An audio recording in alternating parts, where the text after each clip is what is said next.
Hello guys, আসসালামু আলাইকুম। Smart cooking house থেকে তোমাদের সকলকে জানাই আন্তরিক শুভেচ্ছা ও অভিনন্দন।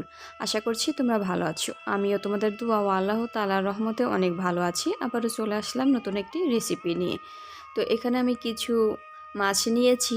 এবার এই মাছগুলোকে সামান্য পরিমাণে লবণ, হলুদ গুঁড়া ও মরিচ গুঁড়া দিয়ে ভালোভাবে মাখিয়ে 15 মিনিটের জন্য রেখে দেব। আশা করছি ভিডিওটি তোমাদের অনেক ভালো লাগবে। ভিডিওটি যদি ভালো লাগে তাহলে লাইক, কমেন্ট ও সাবস্ক্রাইব করে ভিডিওটি শেয়ার করে দিবে। আর ফেসবুক পেজ থেকে দেখে থাকলে অবশ্যই আমার পেজটি ফলো করে দিবে। এবার কয়েকটি দারচিনি, জিরা, গোলমরিচ, লবঙ্গ, এলাচ ও 2টি তেজপাতা একত্রে ভেজে নিব। এবার শিলপাটায় নামিয়ে গুঁড়ো করে নিব। সেই সাথে কিছু পেঁয়াজ কুচি ও রসুন কুচিও বেটে নেব। মশলা গুঁড়ো করে নিয়েছি, সাথে পেঁয়াজ ও রসুনও বেটে নিয়েছি। তেলের মধ্যে পেঁয়াজ বাটা ছেড়ে দিয়ে নেড়ে চেড়ে ভেজে নেব। এখন দিয়ে দিচ্ছি সামান্য পরিমাণ হলুদ গুঁড়া, সামান্য নেড়ে চেড়ে নিচ্ছি। দিয়ে দিচ্ছি রসুন বাটা, আবারও নেড়ে চেড়ে নিচ্ছি। এবার দিয়ে দিচ্ছি স্বাদমতো লবণ ও মরিচ গুঁড়া, নেড়ে চেড়ে নিয়ে ভেজে নিব যাতে কাঁচা গন্ধটা দূর হয়ে যায়।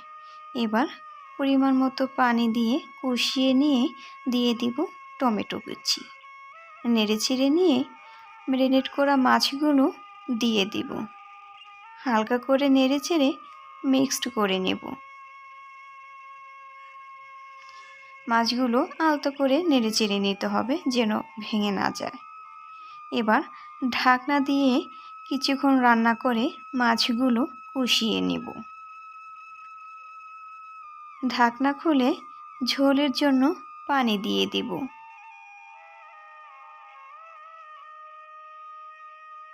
ঢাকনা দিয়ে ঢেকে 5 মিনিটের মতো রান্না করে নেব।